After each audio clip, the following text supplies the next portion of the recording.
يا أيها الذين آمنوا اتقوا الله وقولوا قولا سديدا يصلح لكم أعمالكم ويغفر لكم ذنوبكم ومن يطع الله ورسوله فقد فاز فوزا عظيما أما بعد فإن خير الحديث كتاب الله وخير الهدي هدي محمد صلى الله عليه وسلم وشر الأمور محدثاتها وكل محدثة بدعة وكل بدعة ضلالة وكل ضلالة في النار اللهم صل على محمد وعلى آل محمد كما صليت على إبراهيم وعلى آل إبراهيم إنك حميد مجيد اللهم بارك على محمد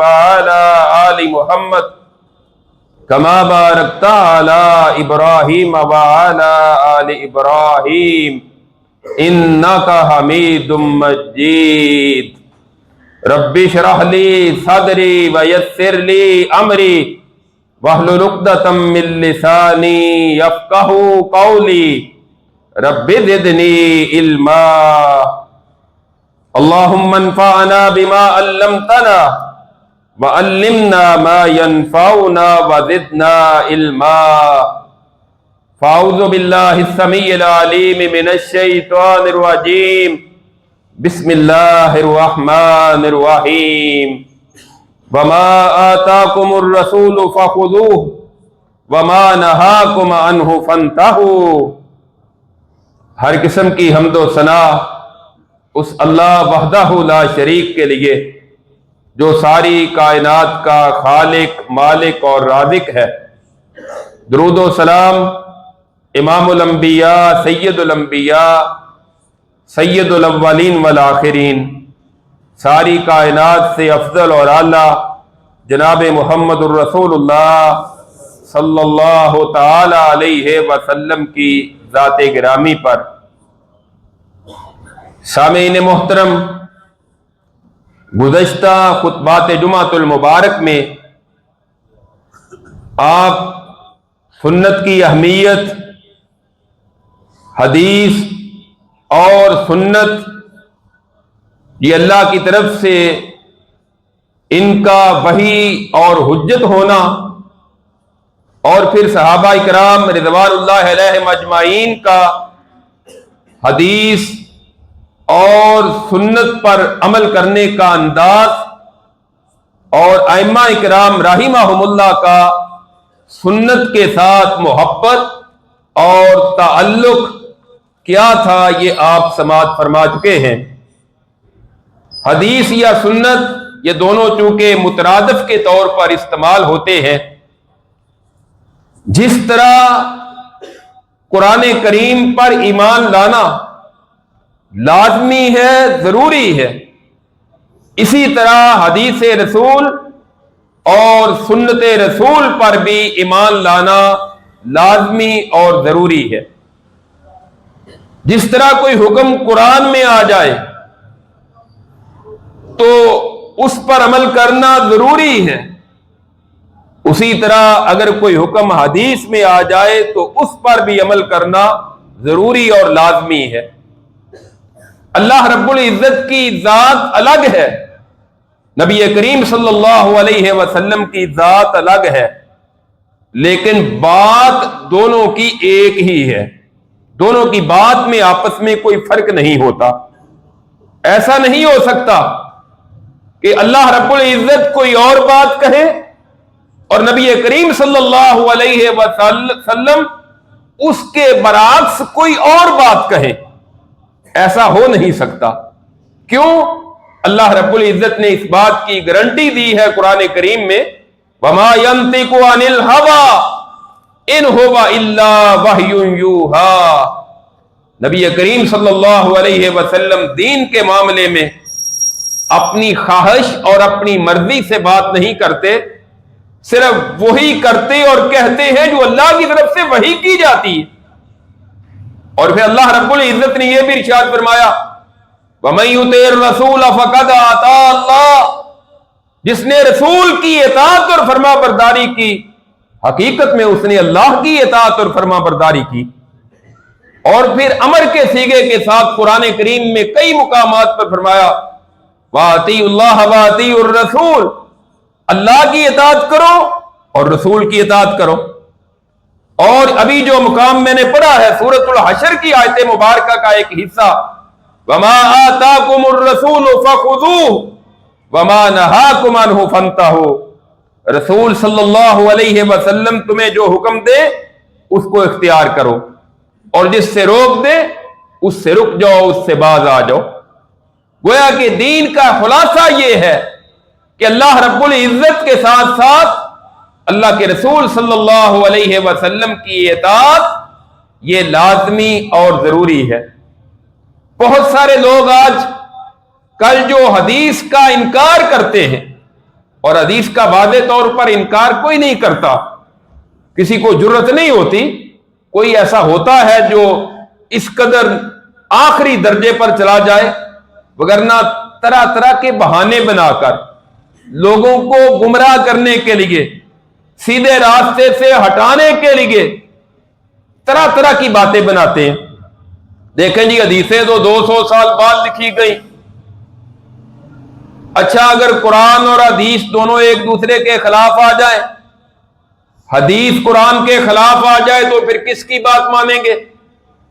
یہ بھی ایک سوال لوگوں میں گردش کرتا ہے، اور کہتے ہیں کہ اگر حدیث قرآن کے خلاف آ جائے تو قرآن کی بات مانیں گے یا حدیث کی بات مانیں گے؟ اگر آپ سے کوئی پوچھ لے تو کیا جواب دیں گے؟ ہاں جی، قرآن پاک کی۔ ماشاءاللہ، آج چوتھا جمعہ ہے سنت پہ، ابھی مزید اس پر ضرورت ہے، انشاءاللہ یہ مسئلہ واضح ہو جائے گا۔ آپ نے اپنے جذبات سے کہا، لیکن اصل جو بات ہے وہ یہ ہے کہ کوئی حدیث، صحیح حدیث قرآن کے خلاف ہو نہیں سکتی، کوئی صحیح حدیث قرآن کے خلاف ہو نہیں سکتی۔ جواب سمجھنے کے لیے نبی کریم صلی اللہ علیہ وسلم صحابہ اکرام سے سوال کرتے تھے، وہ جواب دیتے، کبھی جواب درست ہو جاتا، کبھی جواب غلط ہو جاتا۔ کوئی ضروری نہیں ہے کہ ہر بندہ صحیح جواب دے، لیکن اصل بات یہ ہے کہ اس کے بعد ہم یہ مسئلہ سمجھیں اور اس کو پلے باندھ لیں۔ یہ ہمارے اندر ایسے سوال آتے ہیں، وہ کہتے ہیں جی اگر حدیث قرآن کے خلاف ہو، ظاہر ہے ایک سادہ بندہ یہی کہے گا کہ قرآن پر عمل کرنا ضروری ہے، حدیث کو چھوڑ دیں گے۔ لیکن اس سے اگلی بات یہ ہے کہ حدیث قرآن کے خلاف ہو نہیں سکتی۔ کیوں؟ یہ دونوں تو اللہ کی طرف سے ہیں، قرآن بھی اللہ کی طرف سے ہے، حدیث بھی اللہ کی طرف سے ہے۔ میں ابھی آگے چل کر اس کے کچھ دلائل دوں گا کہ حدیث بھی اللہ کی طرف سے ہے۔ رسول اللہ علیہ وسلم نے جو بھی دین کے حوالے سے امت کو دیا ہے وہ سارے کا سارا اللہ کی طرف سے ہے۔ ابتدا میں نے کچھ آیات بھی پڑھی ہیں، ان سب میں یہی مسئلہ واضح ہوا ہے کہ اللہ کی اطاعت کرو، رسول کی اطاعت کرو۔ جب اللہ کہتے ہیں رسول کی اطاعت کرو تو وہ حقیقت میں اللہ کی ہی اطاعت ہے، وہ اللہ رب العزت کے ہی فرمان پر عمل ہو رہا ہے۔ ایک مثال سے سمجھیں، کسی ڈپارٹمنٹ، کسی محکمے کا وزیر کے بعد، منسٹر کے بعد ایک سیکرٹری ہوتا ہے۔ اب جو سیکرٹری ہوتا ہے اس کے نیچے بہت سارے جو لوگ ہوتے ہیں، پورا ڈپارٹمنٹ اس کے انڈر ہوتا ہے۔ اب ہر آرڈر جو ہے اس پر سیکرٹری کے دستخط نہیں ہوتے، بلکہ اکثر پہ ہوتے ہی نہیں۔ بہت نچلا جو گریڈ ہوتا ہے سیکرٹری سے، سیکشن آفیسر، ایس او کے سائن ہوتے ہیں، حالانکہ حکم وہ سیکرٹری کا ہوتا ہے، اپروول، منظوری اس سے ملتی ہے۔ اب ایس او کے پاس اختیار نہیں، لیکن چونکہ وہ اس کے بہاف پہ یہ کام کر رہے ہیں، لہذا حکم وہ اس سیکرٹری کا ہی سمجھا جائے گا کہ یہ فلاں بندے کا حکم ہے۔ نبی کریم صلی اللہ علیہ وسلم اپنی مرضی سے تو کہتے ہی نہیں۔ اللہ نے قرآن میں کہا ہے نا، وَمَا يَنْطِقُ عَنِ الْهَوَىٰ إِنْ هُوَ إِلَّا وَحْيٌ يُوحَىٰ، کہ آپ دین کے متعلق کوئی بات اپنی خواہش سے، اپنی مرضی سے نہیں کرتے، آپ صرف اس کی پیروی کرتے ہیں جو اللہ کی طرف سے وحی کی جاتی ہے۔ اور آپ نے خود بھی کہا ہے، قرآن میں بھی کہا ہے اللہ نے، کیا میرے نبی آپ کہہ دیجئے لوگوں میں صرف اس کی پیروی کرتا ہوں جو اللہ کی طرف سے مجھ پر وحی کی جاتی ہے۔ تو جب آپ پر اللہ کی وحی آ گئی تو وہ پھر قرآن کے خلاف کیسے ہوگی؟ اصل بات یہ ہوتی ہے کہ بعض اوقات قرآن میں ایک حکم مخصوص ہے، قرآن میں ایک عام حکم ہے، حدیث اس کو مخصوص کرتی ہے۔ بعض اوقات ایسے ہوتا ہے کہ قرآن میں ایک مطلق حکم ہے، حدیث اس کو مقید کرتی ہے۔ بعض اوقات قرآن میں اختصار کے ساتھ کوئی حکم ہے، حدیث اس کی وضاحت کرتی ہے۔ تو دونوں پر ہی جب تک ہمارا ایمان اور عمل نہیں ہوگا اس وقت تک ہم مکمل دین پر عمل نہیں کر سکتے۔ مثال کے طور پر قرآن کریم میں اللہ رب العزت نے فرمایا حرمت علیکم المیتۃ والدم ولحم الخنزیر وما اہل بہ لغیر اللہ، لوگوں تم پر مردار حرام کیا گیا ہے، جانور کو ذبح کرو جو خون بہتا ہے وہ حرام ہے، اور سور کا گوشت حرام ہے، اور جو چیز غیر اللہ کے نام کے لیے خاص کر دی جائے، غیر اللہ کا نام پکارا جائے وہ بھی حرام ہے۔ اب مردار حرام ہے یا نہیں؟ سمندر سے، دریا سے، نہر سے مچھلی نکالتے ہیں، کوئی اس کو تکبیر کرتا ہے؟ کوئی بھی نہیں کرتا، وہ مردار ہے۔ آپ جتنے بھی مچھلی کھانے والے ہیں ان سے پوچھیں کہ قرآن میں کہا ہے کہ یہ مچھلی حلال ہے، فش کیوں کھاتے ہیں؟ سردیوں میں لائنیں لگی ہوتی ہیں، حدیث کی وجہ سے رسول اللہ صلی اللہ علیہ وسلم سے سمندر کے بارے میں پوچھا گیا، آپ نے فرمایا هو الطہور ماؤہ بل حل میتتہ، ہاں اس کا پانی جو ہے وہ پاک ہے اور اس کا مردار حلال ہے۔ اللہ کے رسول نے فرما دیا کہ اس کا مردار مچھلی جو ہے وہ سمندر کے مردار میں شمار ہوگی، لیکن وہ حلال ہے۔ کیوں؟ اللہ کے رسول نے فرما دیا۔ آپ جتنے حدیث کا انکار کرتے ہیں ان سے پوچھو کہ قرآن میں کہاں لکھا ہے۔ اور پھر کئی ایسی چیزیں ہیں قرآن میں اللہ نے وہ حرام نہیں کی، حدیث میں وہ حرام ہوئی ہیں، نبی کریم صلی اللہ علیہ وسلم نے ان کا ذکر کیا ہے حرام کا، بلکہ آپ نے پیشین گوئی کی ہے۔ ابو داؤد کی حدیث ہے، حضرت مقدام بن مادی کرب رضی اللہ تعالیٰ عنہ بیان کرتے ہیں، نبی کریم صلی اللہ علیہ وسلم نے ارشاد فرمایا الا انی اوتیت الکتاب ومثلہ معہ، دوسری روایت کے الفاظ ہے الا انی اوتیت القرآن ومثلہ معہ، لوگوں بے شک مجھے ایک قرآن دیا گیا ہے اور اس کے مثل ایک اور چیز وہ حدیث دی گئی، دو چیزیں مجھے دی گئی۔ اب قرآن بھی اللہ کی طرف سے، حدیث بھی اللہ کی طرف سے۔ پھر آپ نے فرمایا الا یوشک رجل شبان علی اریکتہ یقول علیکم بہذا القرآن فما وجدتم فیہ من حلال فاحلوہ وما وجدتم فیہ من حرام فحرموہ۔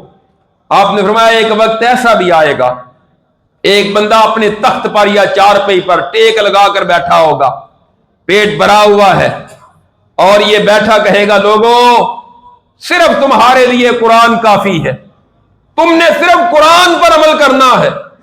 آج باقاعدہ طور پر ایسے گروہ اور فرقے ایسے ہیں کہ جو کہتے ہیں کہ صرف قرآن ہمارے لیے کافی ہے، اور عام سادہ لوگ ان کے اس دو کا شکار ہو جاتے ہیں، وہ سمجھتے ہیں کہ قرآن پر عمل کرنا ہے، اس میں غلط بات کون سی؟ لیکن جب آپ نے آدھا دین چھوڑ دیا، اس کو سائڈ پر رکھ دیا، آپ قرآن پر کیسے عمل کریں گے؟ قرآن پر حدیث کے بغیر عمل ہو ہی نہیں سکتا۔ قرآن نے کئی دفعہ کہا ہے وَأَقِیمُوا الصَّلَاةَ، نماز قائم کرو۔ اب کتنی رکعت پڑھنی ہے؟ کتنی نمازیں ہیں؟ ایک نماز کی کتنی رکعت ہے؟ اس میں سجدے کتنے ہیں؟ رکوع کتنے ہیں؟ سجدہ پہلے ہے یا رکوع پہلے ہے؟ سجدے میں، رکوع میں، قیام میں پڑھنا کیا ہے؟ یہ ساری کی ساری تفصیل ہمیں حدیث سے ملے گی۔ اسی طرح باقی مسائل ہیں، زکوٰۃ کے مسائل لے لیں، رمضان کے مسائل لے لیں۔ اللہ نے قرآن کریم میں کہا ہے کہ تم پر روزہ رکھنا فرض ہے۔ ہاں دو صورتیں ہیں، اگر تم مسافر ہو اور بیمار ہو تو پھر روزہ نہ رکھو، پھر یہ گنتی دوسرے دنوں میں پوری کر لو۔ حالانکہ ان کے علاوہ اور بھی ایسے ہیں کہ جن کو روزہ چھوڑنے کی رخصت ہے، وہ کون ہے؟ نبی کریم صلی اللہ علیہ وسلم نے فرمایا حاملہ عورت، پریگننٹ یا پھر دودھ پلانے والی، وہ بھی روزہ چھوڑ سکتی۔ اب قرآن میں اس کا ذکر نہیں۔ اسی طرح حج کے احکام و مسائل ہیں، زکوٰۃ کے احکام و مسائل ہیں، ان کی تفصیل آپ کو ملے گی تو وہ ساری کی ساری حدیث سے ملے گی، قرآن میں اس کی تفصیل نہیں ملے گی۔ جب قرآن سے تفصیل نہیں ملے گی تو پھر اس پر عمل کیسے کریں گے؟ پھر اس کو چھوڑ دیں گے؟ ایسا نہیں ہو سکتا۔ قرآن کے ساتھ ساتھ حدیث پر عمل کرنا ضروری ہے۔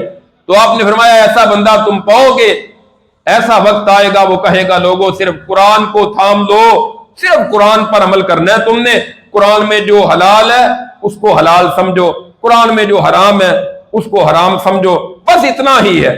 آپ نے فرمایا لوگوں یاد رکھو الا لا یحل لکم لحم الحمار الاہلی، اور تمہارے لیے گھریلو گدھا حلال نہیں ہے۔ اب اللہ کے رسول نے حدیث میں بتایا گھریلو گدھا جو ہے، یہ عام گدھے جو گھروں میں ہوتے ہیں، یہ حلال نہیں ہے۔ اب جو حدیث کو نہیں مانتا یا حدیث کا انکار کرتا ہے اس کو کہو قرآن میں گدھا حرام نہیں ہے، پھر کہو تم گدھا کھاؤ۔